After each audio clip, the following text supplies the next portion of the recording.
दिमागी नक्सल, घूम फिरकर ये शब्द आप तक पहुंच ही गया होगा। अब तक सोशल मीडिया से सड़क तक इस शब्द पर कट गया है हल्ला। शब्द देने वाले हैं हमारे देश के प्रधानमंत्री नरेंद्र मोदी। स्वतंत्रता दिवस पर लाल किले से नक्सलवाद के खिलाफ सरकार की कार्यवाही बताते हुए वो दिमागी नक्सल तक पहुंचे। बस इसके बाद बंदूक से ज्यादा इस शब्द पर सियासत शुरू हो गई। सवाल उठा, आखिर दिमागी नक्सल क्या है? कौन है वो जो मनुवादी हिंसा का समर्थन करता है, या वो जो सरकार की नीतियों पर सवाल करता, आलोचना करता और विरोध में खड़ा होता? प्रधानमंत्री ने इसे एक वैचारिक खतरे की चेतावनी के तौर पर रखा। विपक्ष ने इसे असहमति पर नया ठप्पा बता दिया और फिर हुआ वो जो आजकल राजनीति में अक्सर होता है। जिस शब्द से हमला हुआ, विपक्ष ने उसी को पलटवार का हथियार बना लिया। पी चिदम्बरम बोले कि I am proud to be दिमागी नक्सल। महुआ मल्होत्रा ने कहा कि आई एम ए दिमागी नक्सल। मनोज कुमार झा ने कहा कि अर्बन नक्सल अगर पोस्ट ग्रेजुएट डिग्री है तो दिमागी नक्सल शायद पीएचडी होगी। और मामला यही नहीं रुका हुआ, मामला सोशल मीडिया ने तो इस शब्द को बकायदा पार्टी का नाम भी दे डाला। एक्स पर दिमागी नक्सल जनता पार्टी नाम से एक नया अकाउंट भी सामने आ गया, जिसे राहुल गांधी से लेकर अखिलेश यादव, अरविंद केजरीवाल, ध्रुव राठी, कुणाल कामरा और प्रकाश राज तक को फॉलो करना शुरू कर दिया। यानी लाल किले से निकला एक राजनीतिक शब्द कुछ ही घंटों में बयान से बवाल, बवाल से बहस और बहस से सोशल मीडिया की राजनीति तक पहुंच गया। विपक्षी तंजों के साथ साथ इस पर सरकारी पक्ष भी आया। सब बताएंगे, समझाएंगे आपको इस वीडियो में। नमस्कार, मेरा नाम है अश्विनी पांडे। पहले इस बयान को समझिए जिसने पूरी बहस शुरू कराई। प्रधानमंत्री नरेंद्र मोदी ने लाल किले से कहा कि देश ने जंगलों में हथियारबंद नक्सलवाद को पीछे धकेल दिया। उनके मुताबिक जिन इलाकों में कभी बंदूकों की आवाज सुनाई देती थी, वहां अब विकास और भरोसे की बात हो रही। आगे प्रधानमंत्री ने नक्सली हिंसा में मारे गए 300 से ज्यादा सुरक्षा कर्मियों का जिक्र किया और उन्होंने कहा कि नक्सलवाद ने लंबे समय तक देश के बड़े हिस्से और लाखों लोगों के भविष्य को प्रभावित किया। लेकिन इसके बाद उन्होंने चिताया कि चुनौती पूरी तरीके से खत्म नहीं हुई। उनके मुताबिक हथियारबंद नक्सलियों के कमजोर पड़ने के बाद माओवादी मानसिकता रखने वाले लोग व्यवस्था के भीतर मौजूद हो सकते हैं। उन्होंने आरोप लगाया कि अतीत में ऐसी विचारधारा रखने वाले लोग सरकारी समितियों और सत्ता के गलियारों तक में प्रभाव रखते हैं। यही दिमागी नक्सल शब्द है। प्रधानमंत्री ने ऐसे लोगों को पहचानने और अलग थलग करने की बात कही। यानी प्रधानमंत्री की बात को उनके पूरे संदर्भ में देखें तो निशाना सिर्फ जंगल में बंदूक लेकर घूमने वाला व्यक्ति नहीं था। वो उस वैचारिक समर्थन की भी बात कर रहे थे जिसे सरकार नक्सली हिंसा के पीछे की ताकत मानती है। लेकिन राजनीति में शब्द सिर्फ अपने अर्थ से नहीं चलते भैया, उनके इस्तेमाल का संदर्भ भी मायने रखता है। और विपक्ष ने इसी जगह से सवाल पकड़ लिया। कांग्रेस ने पूछा, दिमागी नक्सल की परिभाषा कौन तय करेगा? कांग्रेस का तर्क यह है कि हथियारबंद नक्सली और सरकार की आलोचना करने वाला नागरिक एक श्रेणी में नहीं रखा है। पूर्व गृह मंत्री पी चिदम्बरम ने प्रधानमंत्री पर हमला करते हुए कहा कि सरकार पहले अर्बन नक्सल, इंटरनेशनल और टुकड़े टुकड़े गैंग जैसे शब्दों का इस्तेमाल। अब दिमागी नक्सल उसी राजनीतिक शब्दावली का नया संस्करण। फिर चिदम्बरम ने एक ऐसा जवाब दिया, इसने पूरे विवाद को दिलचस्प कहा कि I am proud to be दिमागी नक्सल। यानी कांग्रेस ने इस मुद्दे को नक्सलवाद से उठाकर सीधे लोकतंत्र और असहमति की बहस में ला दिया।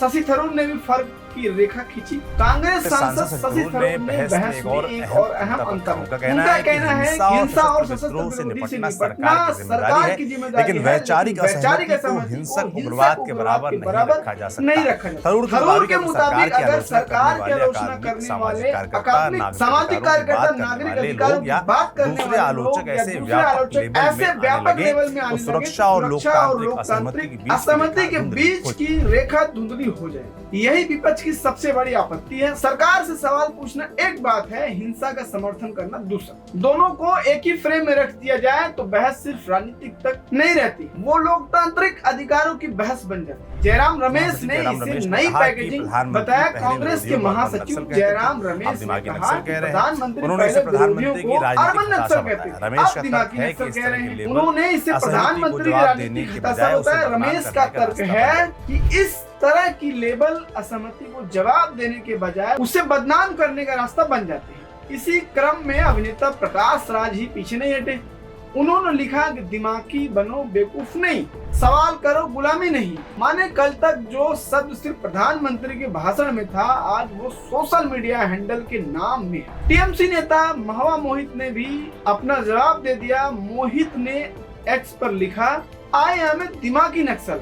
आम आदमी पार्टी के कर्ता धर्ता अरविंद केजरीवाल ने कहा, इस देश में प्रश्न उठाने की हिम्मत करता है प्रधानमंत्री जी के हिसाब से वो दिमागी नक्सली है, जो सड़ी गली व्यवस्था को बदलना चाहता है, जो अच्छे सरकारी स्कूल चाहता है, जो अच्छे सरकारी अस्पताल चाहता है, जो बिजली चाहता है, पानी चाहता है, सीवर चाहता है, ड्रेनेज चाहता है, अच्छी व्यवस्था चाहता है, भ्रष्टाचार मुक्त भारत का सपना देखता है। अच्छी व्यवस्था चाहता है, भ्रष्टाचार मुक्त भारत का सपना देखता है। वो प्रधानमंत्री के आरजेडी सांसद मनोज कुमार झा उन्होंने लिखा कि अर्बन नक्सल अगर पोस्ट ग्रेजुएट डिग्री है तो दिमागी नक्सल शायद पीएचडी होगी। युवाओं के बीच से भी सवाल आया। कॉकरोच जनता पार्टी ने भी इस मुद्दे पर प्रतिक्रिया दी। उसने सवाल उठाया कि सिर्फ इसलिए पढ़े लिखे युवाओं को नक्सल कहा जाए क्योंकि वो सरकार से सवाल करते हैं। ये प्रतिक्रिया इसलिए भी महत्वपूर्ण है क्योंकि प्रधानमंत्री के भाषण में युवाओं, रोजगार, शिक्षा, एआई जैसे प्रमुख मुद्दे थे। ऐसे में विपक्ष और सरकार के आलोचक दिमागी नक्सल को यूसी युवा असंतोष के फ्रेम में रख रहे हैं। खैर, ये हो गई विपक्ष की बात।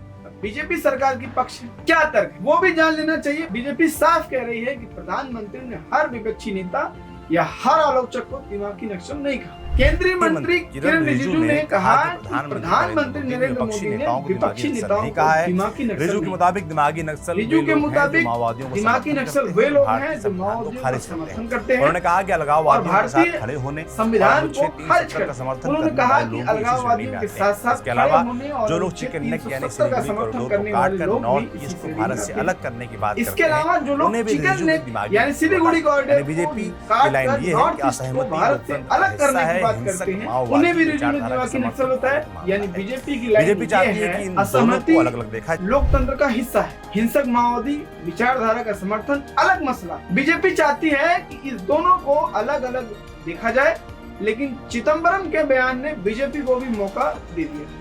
चिदम्बरम के I am proud to be a दिमागी नक्सल वाले बयान के बाद बीजेपी ने कांग्रेस पर पलटवार किया। संबित पात्रा ने सोशल मीडिया पोस्ट में कहा, देर से सही चिदम्बरम ने दिमागी नक्सल का तमगा स्वीकार कर लिया। इसके बाद पात्रा ने सवालों की पूरी सूची रखी। उन्होंने नक्सल के हिंसा के दौरान पुलिस और सीआरपीएफ जवानों की मौत, नक्सली हमलों में मारे गए लोगों की संख्या, हथियारों की लूट और नक्सल प्रभावित जिलों का जिक्र करते हुए कांग्रेस के नेतृत्व वाले यूपीए सरकार के दौर पर सवाल उठाए। उनका राजनीतिक संदेश साफ कांग्रेस की नीति से जोड़ना चाहती है। वहीं बीजेपी सांसद सुधांशु त्रिवेदी ने कहा, जब भारत में इतने जिले प्रभावित थे वो तो अपनी जगह की बात है, उससे बड़ी बात यह है कि भारत के तमाम विश्वविद्यालयों में बैठकर उनको नैतिक और बौद्धिक समर्थन दिया जाता था। वो लोग वास्तविक अर्थों में दिमागी नक्सल हैं। कि जो लोग स्थिति को साफ तौर पर नहीं देख पा रहे हैं वो असल मायने में दिमागी नक्सल हैं। उन्होंने कहा कि एक समय देश के कई जिले नक्सलवाद से प्रभावित थे, लेकिन आज इससे बड़ी चुनौती ये है कि देश की अलग अलग यूनिवर्सिटीज में बैठे हुए कुछ लोग नक्सली विचारधारा को नैतिक और बौद्धिक समर्थन दे रहे हैं। त्रिवेदी के मुताबिक ऐसे लोग असल मायने में दिमागी नक्सल हैं। देखिए, जब भारत में इतने जिले प्रभावित थे वो अपनी जगह की बात है। उससे बड़ी बात यह है कि भारत के तमाम विश्वविद्यालयों में बैठकर उनको राजनीतिक और बौद्धिक समर्थन दिया जाता है। वो लोग वास्तविक अर्थों में दिमागी नक्सल है। तो बीजेपी ने विपक्ष के बचाव को ही विपक्ष के खिलाफ राजनीतिक हथियार बना दिया। कांग्रेस कह रही है दिमागी नक्सल एक ऐसा लेवल है जिसका इस्तेमाल असहमति को हटाए, जिसका इस्तेमाल असहमति को बदनाम करने के लिए हो सकता है। बीजेपी कह रही है कि विपक्ष जानबूझकर माओवादी विचारधारा और सामान्य राजनीतिक असहमति के बीच का फर्क मिटा रहा है। कांग्रेस कहती है कि सरकार की आलोचना करना नक्सलवाद नहीं है। बीजेपी कहती है माओवादियों हिंसा के वैचारिक समर्थन को सिर्फ आलोचना कहकर नजरअंदाज नहीं किया जा सकता। भारतीय राजनीति में राजनीतिक लेवल का कोई चीज है ही नहीं भाई। अर्बन नक्सल सब पर पहले बहस हुई, एंटी नेशनल पर राजनीति हुई, टुकड़े टुकड़े गैंग पर चुनावी बहस हुई, आंदोलन जीवी में राजनीतिक शब्दावली का हिस्सा बना। अब इसमें दिमागी नक्सल या सब जुड़ गया है। इन शब्दों की खासियत यह है कि इन्हें समझाने में 1 मिनट नहीं, लेकिन किसी व्यक्ति पर लागू करने के बाद इन्हें साबित करने में पूरी राजनीतिक बहस लगी। और यही वजह है कि विपक्ष इसे खतरनाक बताता है। जबकि बीजेपी इन्हें एक वैचारिक और सुरक्षा चुनौती को पहचानने वाली भाषा मानती। लेकिन कुछ सवाल हैं जो दोनों पक्षों से पूछे जाने चाहिए। अगर कोई व्यक्ति हिंसा के समर्थन करता है, प्रतिबंधित संगठन के लिए काम करता है, विद्रोह को बढ़ावा देता है, तो उसके खिलाफ कानून है, उस पर कार्रवाई होनी चाहिए। लेकिन अगर व्यक्ति सिर्फ सरकार की नीति पर सवाल करता है, सरकार की आलोचना करता है, किसी आंदोलन में शामिल होता है या किसी सरकारी फैसले का विरोध करता है, तो क्या उसे भी उसी श्रेणी में रखा जा सकता है? और तो और एक और सवाल जो सबसे ज्यादा जरूरी है, मैं कहूंगा कि वो ये है कि क्या अब देश में यही सब बचा है? क्या शिक्षा, स्वास्थ्य, इंफ्रास्ट्रक्चर, जॉब, गांव, गरीब कोई मुद्दा नहीं बचा जो इस मुद्दे पर सोशल मीडिया से सड़क तक बहस हो रही है? क्यों ना माना जाए कि सरकार और विपक्ष दोनों पूरे देश को इस बहस में उलझा कर रखना चाहते हैं ताकि असल मुद्दे से भटकाया जा सके। विचार कीजिएगा, कमेंट में ख्याल बताइएगा आगे, और चैनल सब्सक्राइब करना बिल्कुल नहीं भूलिएगा।